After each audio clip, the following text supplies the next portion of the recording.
Fala pessoal, boa noite. Tudo bem com vocês? Gente, e o nosso amigo Lulinha Paz e Amor? Vocês viram que ele falou que o Estado brasileiro deve a ele? Porque ele foi preso injustamente. Porque e que o Estado brasileiro vai pagar. Cara, sério mesmo? Será que ele vai cobrar da gente? Da gente que eu digo o Estado. Será que ele vai cobrar do Brasil aí o fato de ter sido preso com tantas provas, por ter desviado mais de R$ 1 trilhão, pelo fato de ter roubado o faqueiro de ouro e o crucifixo do Palácio do Planalto? Será que ele vai pedir indenização mesmo por isso? Vai. E se ele ganhar a eleição, ele já falou que vai fazer muito mais do que ele fez. Cara, eles desviaram. Ele desviou, com a quadrilha dele, mais de R$ 1 trilhão. Quanto será esse mais que ele vai fazer? Porque ele vai roubar até a alma agora. Ele deixa isso bem claro. Ele deixa isso bem claro. Aliás, cada vez que ele abre a boca, cada vez que ele sai fora do script dele, cada vez que ele toma aquela aguinha benta dele lá, no terceiro gole ele já se perde inteiro. Ele já falou no discurso lá, no comício, que ele pagava INSS, ISS, o PCC. Tá aí o vídeo. Ele falou que ele pagava o PCC, que o governo brasileiro tinha dinheiro para pagar o PCC. Aí ele fala, ele não foi lá no debate da Band, porque ele já tinha agenda. Esse debate está marcado já há 200 anos e ele já tinha confirmado, ele não foi justamente porque ele sabia que ia ser atacado. E ele só vai no da Globo porque ele ditou as regras do debate da Globo. Ele e a corja dele lá. Então, assim, eu acho preocupante quando um cara como ele fala que o Brasil vai ter que indenizá-lo. Vale lembrar que essa porra dessa anistia, que de anistia não devia ter nada porque eram criminosos, eles recebem pensão por causa disso. E uma pensão bem gorda. Eu sou filho do regime militar, eu mereço pensão? Eu nasci em pleno regime militar. A minha infância toda foi no regime militar.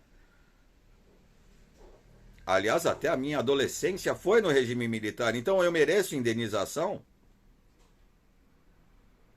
Ou eu não mereço porque eu não fui perseguido?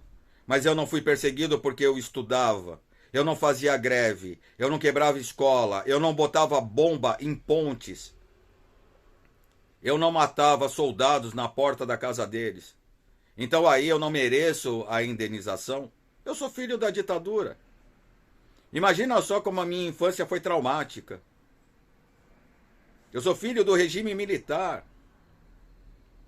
A polícia passando de cavalo na porta da minha casa, todos os dias. E eu adorava ver os cavalos. E o policial parava para eu fazer carinho no cavalo. Eram muito violentos. Eu jogava bola na rua. A minha mãe não se preocupava, ela só se preocupava em me chamar para entrar, para a gente poder jantar. Eu andava de bicicleta dando volta no quarteirão e minha mãe dentro de casa fazendo os afazeres dela, porque a minha mãe sempre foi dona de casa, graças a Deus. Meu pai sempre teve condições de bancar a família toda. Mas eu ficava dando volta no quarteirão em casa, sem ter perigo de ser roubado, de levarem minha bicicleta, meu tênis, ou de ser raptado. Eu sou filho da ditadura. E assim como eu, todos aqueles que têm a minha idade, eu tenho 53 anos, todos são filhos da ditadura. E nós estamos aqui. Eu estudei, eu me formei, eu trabalho todos os dias. Já fui parado algumas vezes pela polícia? Já. Eles foram agressivos? Jamais foram agressivos. Jamais. Porque eu sempre os respeitei e eles sempre me respeitaram. Eu estando certo ou errado, eu fui tratado com respeito. Porque eu respeitei também. É assim que funciona a vida. E aí vem um vagabundo como ele para dizer que o Estado deve, quando ele desviou 1 trilhão e caralhada. Só da saúde são 242,4 bilhões que foram desviados no governo do PT. E aí, o Porto em Cuba, em Angola, o cara tem a cara de pau de chegar lá no programa do Ratinho e dizer que o dinheiro que o Brasil era investimento lá fora, porque os caras tinham que comprar tudo aqui. Comprar aqui o quê? Matéria-prima? É um puta do mentiroso. E ele falou que o Ratinho questionou o fato de muitos países não terem pagos. Ele falou, não, todos pagam. Todos pagam. Pode ter uma dificuldade aqui, outra ali, mas todos pagam. E as dívidas que a dona Dilma perdoou? Só Angola são 900 milhões que deixou de pagar. E da Venezuela, então? E de Cuba? E os 2 bilhões de Passadina, que uma porcaria que custava 40 milhões? E ainda se acha no direito. Isso é o que o Supremo conseguiu. Tirou o bandido da cadeia, bandido com provas, criminoso, condenado, e agora o Supremo consegue fazer, e ele tem toda a razão. Se o Supremo cancelou, ele não foi inocentado em momento algum, mas se cancelou tudo e ele estava preso, ele vai pedir indenização. Imagina a indenização que ele vai pedir. Dá até medo. Vai faltar bolso para colocar, vai faltar mala para colocar tanto dinheiro. Vai faltar mala. Bom, falando no debate da Band, o pessoal criticou, o debate foi muito ruim. O pessoal da esquerda, como sempre, o Lula ganhou. Eu acho que o Lula ganhou alguns pontos, sim, pelo fato de não ter participado. Porque ele não participando, não jogaram na cara dele todos os crimes que ele cometeu. Então, fica meio que esquecido ali. Eles criticaram mais o fato do presidiário, do ex-presidiário, não estar ali no debate.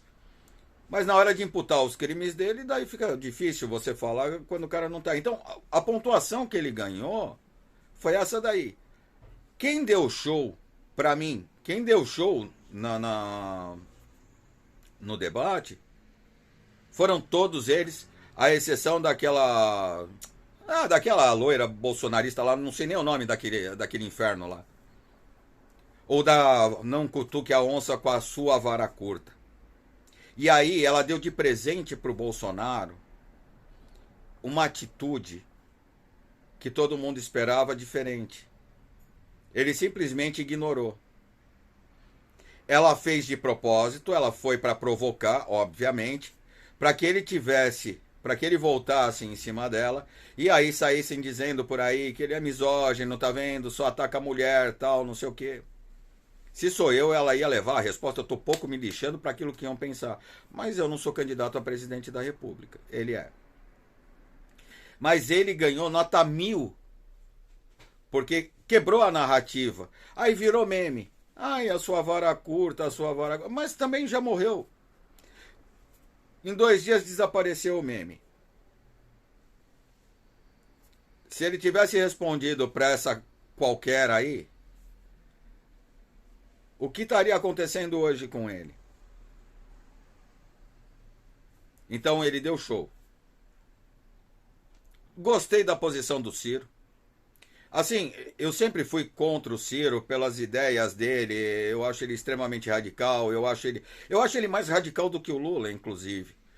O pensamento dele é um pouco melhor. O Lula é o escroto para mim, mas o Ciro, ele tem um pensamento um pouco melhor, mas ele é pior do que o Lula na imposição dele, naquilo que ele... Mas gostei do posicionamento dele. Eu acho uma cana... Bom, achar canalice da esquerda é chover no molhado, né? Essa porra de voto útil, cara. E o pior, tem trouxa que... Trouxa não, vai. Vamos colocar assim. Esses artistas lixos estão fazendo esse oba-oba porque não tem culhão para bancar aquilo que eles realmente pensam. O primeiro turno de uma eleição é justamente para isso. Por isso o Brasil tem 40 partidos, por isso o Brasil lança 15 candidatos à presidência da República. Para que cada um vote naquele cara que ele acha o ideal. Para o segundo turno, vai ter que votar em um dos dois que sobrou ou vai ter que anular o voto. Isso é a democracia. Agora, fazer campanha para roubar. E eu escutei hoje de um cara do Pingo nos Is, acho que é o Diogo, o Schalp lá, sei lá. Ele falou, nem imoral não é. Tudo bem, então quer dizer que se meu time tá para ser campeão, se o São Paulo tá para ser campeão, o Corinthians não tem chance de campeonato, o São Paulo tem o direito de pedir pro Corinthians entregar o jogo. Para que o São Paulo seja campeão, isso não é imoral. Eu não sei, cara. Para mim é a mesma coisa. Para mim é o mesmo absurdo. Fazer campanha pro cara desistir do pleito uma semana antes. Gostei da posição do Ciro. Essa loira, realmente ela nada com coisa nenhuma, ela não sabe o que está falando, não faz ideia do que fala.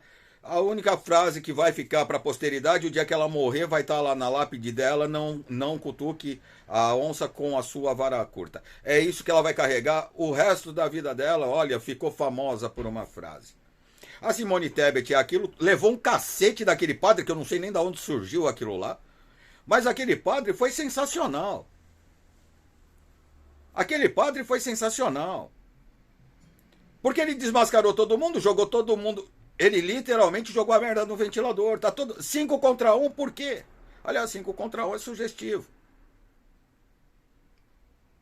Então agora são 5 contra 2. Ele é do PTB, é do Roberto Jefferson. O cara não é padre, não é reconhecido. O engraçado é que pegaram o cara, que é um zero à esquerda politicamente, e ninguém sabe quem é esse cara. Ele não dá nem traço em pesquisa eleitoral.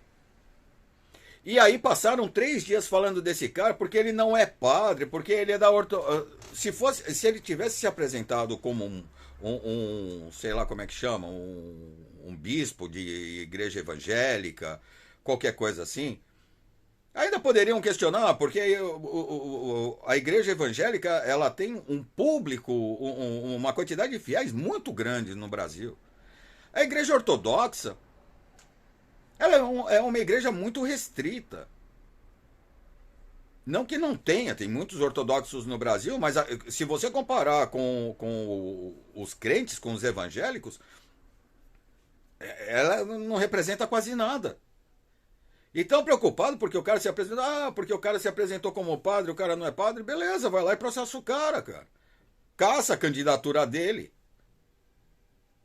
Passaram 2 dias falando desse cara e ele deu um show. Tanto é que ele foi convidado aí pro circo da Globo. Porque obviamente vai ser um circo. É óbvio que vai ser um circo. Eu não sei nem quem é que vai apresentar, mas se for o Bonner, a primeira coisa que ele vai dizer é: não pode xingar o Lulinha do meu coração. Não pode dizer que o Lulinha é ex-presidiário. Não pode dizer que o Lulinha é ladrão. Agora, vocês podem dizer que o Bolsonaro é genocida, porque ele não quis comprar vacina, porque ele é canalha, porque fica em casa se puder. Se for o porra do Bonner, é isso que vai acontecer. Então, eu curti demais assistir esse debate. E realmente, não é o que se espera do Bolsonaro, mas ele conseguiu pisar no freio na hora certa. Dessa vez, essa imbecil que se elegeu só porque carregava a figura do Bolsonaro, porque ninguém sabe quem é essa infeliz. Ninguém faz nem ideia de quem seja. A hora que ela jogou a casca de banana, ele conseguiu desviar. E aí ela ficou com cara de otária. Aí ficou provocando de um lado e de outro. Mas só provoca, porque não consegue fazer mais nada. E essa porcaria desse discurso do politicamente correto, tal, não sei o quê. Porque assim, no meu tempo, se você partia pra briga, homem com homem, sem fazer apologia à violência. Mas vocês vão me entender. Quando você partia pra briga homem com homem, você só brigava com quem você suportava, obviamente, com quem você podia encarar. Se você pegasse alguém muito mais forte que você, o cara ia te deixar no chão. Isso era o comum. Quando você provoca alguém, você tem que estar pronto para a resposta. E o que acontece? Lá naquele tempo, se eu encarasse alguém muito maior do que eu e depois ficasse chorando no canto, eu apanhava duas vezes, porque eu apanhava do cara, apanhava do meu pai em casa e ainda virava motivo de chacota. Porque, pô, você é burro, foi encarar o cara e agora fica chorando, não encara, então. E essa merda que fizeram com o politicamente correto hoje e tudo mais, ninguém como ela provoca e se toma a resposta que merece, é o outro que vai pagar. Então hoje, qualquer fracote, qualquer ninguém pode encarar de frente uma pessoa que ela não tem capacidade de encarar, intelectualmente ou no debate, porque se for respondido a ela, ela passa a ser vítima. Então provoca porque sabe que está protegida por uma bandeirinha.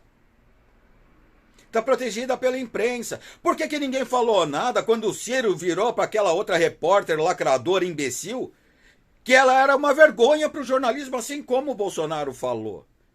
E dessa vez ninguém falou nada do Ciro. E ele realmente tem razão. Como é que dentro de um debate para uma eleição presidencial, ele ali como candidato, a imbecil vai lá e fala para ele: no segundo turno você vota em quem? No Lula ou no Bolsonaro?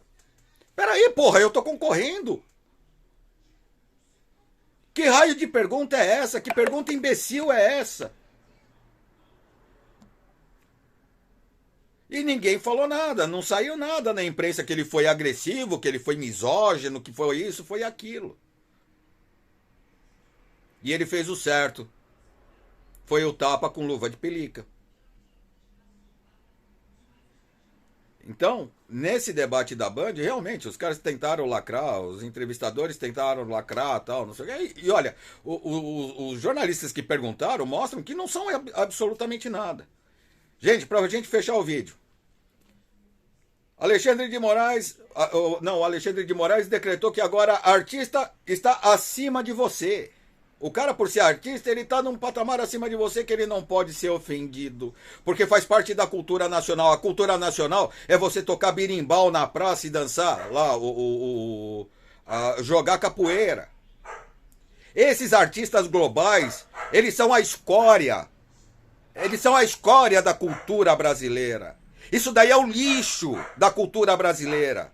Esses vagabundos que vivem às custas da Lei Rouanet e agora estão choramingando, por isso que estão chorando há 4 anos, porque agora estão tendo que trabalhar esses vagabundos. Esses caras são escrotos. Eles não estão acima de ninguém, ao contrário, a gente pisa neles cada vez que sai na rua, porque sempre tem um montinho deles assim. E a gente passa meia hora limpando o sapato depois. É um bando de canalha vagabundo. Esses cantorezinhos esquerdistas, comunistas, mas que moram em Paris, moram nos Estados Unidos. Nenhum deles mora em Cuba, Venezuela, União Soviética, na Rússia, na Coreia do Norte. Não, vai morar em Paris. Vou tomar café na Torre Eiffel, o Brasil que se foda com o Lula e o raio que o parta. Mas eu sou de esquerda. Bando de lixo, vagabundos. E o Alexandre de Moraes partir para isso. Olha, é o fim da picada, cara. É o fim da picada o que esse cara tá fazendo. E o juiz Eco lá, do tapinha na cara lá do bandido, né? Olha, cara, tapinha na cara assim, a coisa é feia. Continua, agora proibiu, porque a live não pode ser no Palácio da Alvorada, porque ali é a residência do presidente, não do candidato. O cara é candidato e é presidente. Mas enfim, o Bolsonaro deu um tapa na cara desses caras de novo, alugou uma kitnet para poder fazer as lives dele. Bolsonaro tá dando de 20-0 em cima de toda essa armação que tá acontecendo. Vamos ver o que vai acontecer dia 2. Valeu, gente. Obrigado. Logo a gente volta a se falar. Um abraço a todos.